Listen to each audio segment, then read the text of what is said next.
ఈరోజు మన యొక్క టాపిక్ గాని చూసినట్లయితే, 'శ్రీకృష్ణుని రతిదెబ్బ మతోన్మాదుల అబ్బా' అని పెట్టినాము. కొద్దిగా డిఫరెంట్‌గా ఉండాలని, ఈరోజు ఒక మంచి విషయాన్ని మీ మధ్యలో తేవాలని, మేము ఇటువంటి ఒక థంబ్‌నెయిల్ చేసి మీ మధ్యలో తీసుకొనొస్తున్నాం. ఈ యొక్క లైవ్ మేము చేయడానికి ముఖ్య గల కారణం ఏమంటే, అనేక మంది మతోన్మాదులు ఎప్పుడు చూసినా గాని బైబిల్ మీద పడి ఏడుస్తూ ఉన్నారు. బైబిల్‌లో ఉండే వాక్యాలను వక్రీకరించి మళ్ళా బైబిల్ భూత పుస్తకమని, బైబిల్ గురించి, యేసు ప్రభు గురించి, మరియమ్మ గారి గురించి దారుణంగా దూషిస్తున్నారు. అటువంటి వారందరూ సత్యాన్ని తెలుసుకోవాలని, వాస్తవం ఏంది? బైబిల్ ఏమని చెప్తుంది? సనాతన ధర్మంలో ఏమి రాయబడి ఉంది? అందరూ తెలుసుకోవాలనే ఒక ఉద్దేశంతో, సత్యాన్ని ప్రజలందరూ తెలుసుకోవాలనే ఒక ఆలోచనతో మేము ఇటువంటి లైవ్‌లు చేస్తున్నాం. మేము వ్యక్తిగతంగా ఎవరిని దూషించాలనేది మా యొక్క ఉద్దేశ్యం కాదు. ఈ యొక్క టాపిక్ గురించి డిస్కస్ చేయడానికి మనతో పాటు దైవ సేవకులు పాస్టర్ కిషోర్ గారున్నారు. ఆయన అయిన తర్వాత దీని గురించి ఈ యొక్క టైటిల్ గురించి అన్ని విషయాలు ఆయన్ని అడిగి మనం తెలుసుకుందాము. Okay. Praise lord sir. Brother praise lord అండి. బాగున్నారయ్యా? బాగున్నాం సార్. మీరెలా ఉన్నారు? దేవుని మహా ఉచితమైన కృప మీ అందరి ప్రార్థన. బాగున్నాం బ్రదర్. సార్, ఈరోజు మన యొక్క టైటిల్ గాని చూస్తే, 'శ్రీకృష్ణుని రతి దెబ్బ మతోన్మాదుల అబ్బా' అని ఎందుకు పెట్టాల్సొచ్చింది సార్? మీ మాటల్లో చెప్తారా? ఈ లైవ్ కార్యక్రమాన్ని వీక్షిస్తున్నటువంటి విఘ్నులైనటువంటి ప్రతి ఒక్కరు కూడా హృదయపూర్వకమైనటువంటి శుభాభివందనాలు, ధన్యవాదాలు తెలియజేస్తున్నాం. చాలా మంది ఈ మధ్య కాలంలో శ్రీకృష్ణుడు గారు ఆడవాళ్లతో సెక్స్ చేయలేదు, ఆడవాళ్లతో శృంగారం చేయలేదు, ఆయన రతిస్ఖలనం చేయలేదు, అంటే వీర్యస్ఖలనం చేయలేదు, రతి చేయలేదు అని ఒక తప్పుడు ప్రచారం చేస్తున్నారు.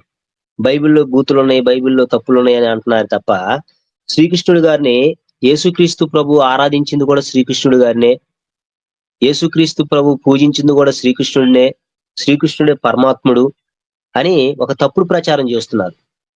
యేసుక్రీస్తు ప్రభు ఆరాధించింది, పూజించింది శ్రీకృష్ణుడు అంట, శ్రీకృష్ణుడు పరమాత్ముడు అంట. శ్రీకృష్ణుడిని మరి ఆడవాళ్ళతో అక్రమ సంబంధాలు పెట్టుకొని ఆడవాళ్ళతో రతి చేసినటువంటి శ్రీకృష్ణుడు మానవ జాతిని సృష్టించిన పరమాత్ముడు ఎలా అవుతాడు?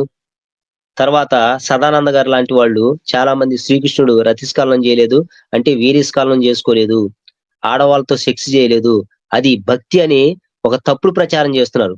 భక్తి వేరు, రతి చేయటం వేరు. రతి అంటే సెక్స్ చేయటం, ఆడవాళ్ళతో సంభోగం చేయటం అన్నమాట. ఏందంటే మభ్య పెడుతున్నారు, మసిబూసి మారేడుకాయ చేయాలని చూస్తున్నారు కొంతమంది. గ్రంథాల్లో ఏముంది అసలుకి? శ్రీకృష్ణుడు గారు భక్తి చేసినట్టుందా, రతి చేసినట్టుందా, అంటే సెక్స్ చేసినట్టుందా? గ్రంథాల్లో ఏముంది, వీళ్ళు ఏం చెబుతున్నారు ప్రజలకి అనేది మనకు తెలియాలంటే, తప్పకుండా శ్రీకృష్ణుడు గారి యొక్క భాగవతం మొత్తం తెలియాలంటే, ఆయన ఎవరెవరితో సెక్స్ చేశాడు, ఎవరెవరితో అక్రమ సంబంధాలు పెట్టుకున్నాడు, ఈ విషయాలన్నీ కూడా తెలియాలంటే మీరు స్పష్టంగా ఐందవ గ్రంథాలను చదవాల్సిందే. పీఠాధిపతులు, స్వామీజీలు, ప్రవచనకర్తల మాటలు నమ్మి శ్రీకృష్ణుడు గారు పరమాత్ముడు అనుకోవటం అజ్ఞానం అవుతుంది.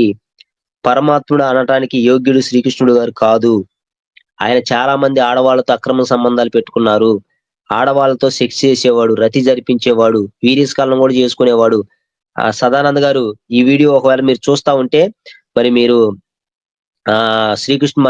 శ్రీకృష్ణుడు అస్ఖలిత బ్రహ్మచారి, ఆడవాళ్ళతో సంభోగం చేసినా, సెక్స్ చేసినా మరి వీర్యస్ఖలనం చేసుకోడు అంటున్నారు కదా. గ్రంథాల్లో ఏముందో లేదో మరి ఈ వీడియోలో తెలుసుకుందాం. బ్రదర్ మాట్లాడండి బ్రదర్.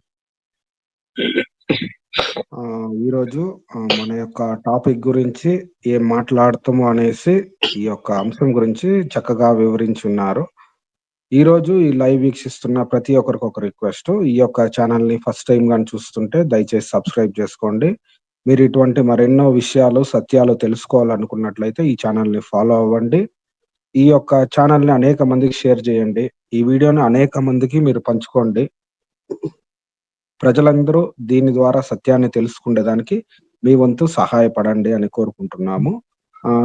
ఈ యొక్క ఇటువంటి లైవ్‌లు చేయడానికి ముఖ్య గల కారణం ఏమంటే, ఆల్రెడీ మేము చెప్పి ఉన్నాము. ఇది మేము వ్యక్తిగతంగా ఎవరిని దూషించాలనేది మా యొక్క ఉద్దేశ్యం కాదు. హైందవ సహోదరులు అనేక మంది మా స్నేహితులున్నారు, బంధువులున్నారు, అందరూ ఉన్నారు. ఎవరినే గాని కించపరచాలా, గాయపరచాలా అనేది మా యొక్క ఉద్దేశ్యం కాదు. కాకపోతే ఇలా సోషల్ మీడియాలో వచ్చి బైబిల్ గురించి దారుణంగా మాట్లాడుతున్నారు, దూషిస్తా ఉన్నారు కాబట్టి అది తట్టుకోలేక ఇలా మాట్లాడడం తప్పు అని చెప్పాలనే ఒక ఉద్దేశంలో సత్యాన్ని ముఖ్యంగా అందరికి చెప్పాలా, యేసు ప్రభు పరిశుద్ధమైన దేవుడని ప్రజలందరికి చెప్పాలనే ఒక ఉద్దేశంతో మేము ఇటువంటి ప్రోగ్రాం చేస్తున్నాము. ఎవరిని దూషించాలనేది మా యొక్క ఉద్దేశం కాదు. ఓకే. ఈరోజు మనము టాపిక్ లోనికి వెళ్ళే కంటే ముందు మేము ఎందుకు చేస్తున్నాం ఇటువంటి వీడియోలు అనేసి ఒక చిన్న వీడియో క్లిప్ ప్లే చేస్తాను సార్. చేయండి అయ్యా.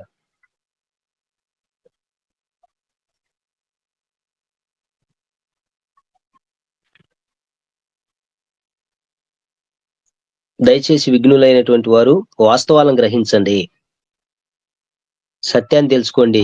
గ్రంథాల్లో ఏముందో మీరు గుర్తించాలని కోరుకుంటున్నాను. చదివితే బైబిల్ ఎంత దరిద్రమో మీకు అర్థమవుతుంది. నేను చెప్తున్నా బహిరంగంగా, ఎందుకంటే అందులో యేసు ప్రభు దేవుడు కాదు. యేసు ప్రభు దేవుడు అంటేనే నరకానికి వెళ్తారు. మీకు స్పష్టమైన ఆధారాలు అందులో ఉన్నాయి. అందరూ చదువుకునే వాళ్ళే కదా. ఇంకోటి ఏంటంటే యేసు ప్రభును పూజించింది ఎవరంటే శ్రీకృష్ణ పరమాత్ముడు. యేసు ప్రభు ఎవరంటే శ్రీకృష్ణుడు భక్తుడు. మేరీ ఎవరితో కడుపు చేయించుకుందో తెలుసా? ఎవరో భర్తను యేసేపుని పెట్టుకొని పరిశుద్ధాత్మతో కడుపు చేయించుకుని యేసుని కన్నది. వాడు వ్యభిచార వంశంలో పుట్టినవాడు కదా యేసు ప్రభు. బహిరంగంగా చెప్తున్న వీడియోలో నేను బహిరంగంగా చెప్తున్నా, యేసు ప్రభు ఒక వ్యభిచార వంశంలో పుట్టాడు. సార్, ఈ వీడియో గురించి ఏమైనా స్పందిస్తారా? చూశారు కదండి. కొంచెం ఎందుకంటే రాత్రి నుంచి కొంచెం ఫీవర్ గా ఉంది, జ్వరంగా ఉంది, వాయిస్ కొంచెం డల్ గా వస్తుంది. అర్థం చేసుకోవాలని కూడా కోరుకుంటున్నాము. అయినప్పటికీ దేవాది దేవుడు కొంచెం శక్తిని ఇచ్చాడు కనుక మాకు కొంచెం శక్తి ఉంటే చాలు, వాక్యం అయినా చెబుతాం, మతోన్మాదులకు బుద్ధి అయినా చెబుతాం, సువార్త అయినా ప్రకటిస్తూ ఉంటాం. ఖాళీగా మాత్రం ఉండే పని లేదు. అయితే సహోదరులు మన పంది ప్రవీణ్ గారు ఏమంటున్నారు మీరు విన్నారు కదా. యేసుక్రీస్తు ప్రభు వారంట శ్రీకృష్ణుడు గారు భక్తుడంట, శ్రీకృష్ణుడు గారు పరమాత్ముడు అంట. పరమాత్ముడు అంటే అర్థం ఏందో తెలుసా? సమస్త సృష్టికర్త, సమస్త మానవ జాతిని సమస్తాన్ని సృష్టించిన ఆయన మహాపరిశుద్ధుడై ఉండాలి. మరి శ్రీకృష్ణుడు గారు మహాపరిశుద్ధుడైనట్లు ఎక్కడ ఉంది గ్రంథాల్లో? మీరందరూ చదువుకున్న వాళ్ళే కదా అడుగుతున్నారు కదా. చదువుకున్న వాళ్ళు అయితే మరి సనాతన ఐదవ గ్రంథాలని అందరికీ చదువుతున్నారా? అందరికి అందుబాటులో ఉంచుతున్నారా? నేను తెలియజేసేది ఏంటంటే, శ్రీకృష్ణుడు గారి యొక్క చరిత్ర అంతా కూడా మీకు క్షుణ్ణంగా తెలియాలి అంటే మీరు బ్రహ్మ వైవర్త మహాపురాణాన్ని చదవండి, శ్రీమద్ భాగవతాన్ని చదవండి. అప్పుడు శ్రీకృష్ణుడు గారు ఎవరెవరితో అక్రమ సంబంధాలు పెట్టుకున్నాడో, ఎవరెవరితో వ్యభిచారం చేశాడో, ఎవరెవరిని చంపాడో, ఎవరితో ఏమేం చేశాడో తెలియాలంటే ఇవి చదవాలి. అలాగే మహాభారతం కూడా చదివితే ఆయన చేసినటువంటి మోసాలు ఏంది, అన్యాయాలు ఏంది అవి కూడా తెలుస్తాయి మీకు.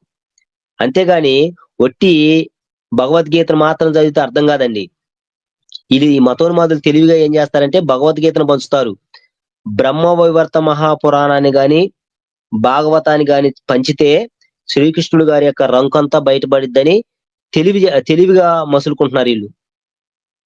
శ్రీకృష్ణుడు గారు ఎంత భయంకరమైనటువంటి వ్యభిచారం చేశాడో, అక్రమ సంబంధాలు పెట్టుకున్నాడో మీకు గ్రంథాలు చదివితే తెలిసిద్ది. మేము ఇప్పుడు రెఫరెన్స్లు ఇస్తాం కదా మీకు, ఆ రెఫరెన్స్ లో చెక్ చేసుకోండి ఒకసారి. లేదంటే మమ్మల్ని అడగండి, లేకుండా మీరు ఎందుకు చెబుతున్నారని. ఓకేనా? సనాతన ధర్మంలో దాగి ఉన్న నిగూఢ రహస్యాలు అనేటువంటి ఈ 3 బుక్ కావాల్సినటువంటి వారు స్క్రీన్ పైన కనపడేటువంటి నంబర్ కి ఫోన్ పే లేదా గూగుల్ పే చేసి మీ యొక్క అడ్రస్ ని విత్ పిన్ కోడ్ సమేతంగా వాట్సాప్ గాని చేసినట్లయితే మీరు ఈ 3 బుక్కుల్ని పొందుకోవచ్చు. ఇటువంటి బుక్కులు మీరు కానీ తీసుకొని చదివేటప్పుడు అనేకమైన సత్యాలని మీరు తెలుసుకుంటారు. మతోన్మాదుల దగ్గర మీరు మాట్లాడేటప్పుడు ఎంతో మీకు సహాయపడతాయి.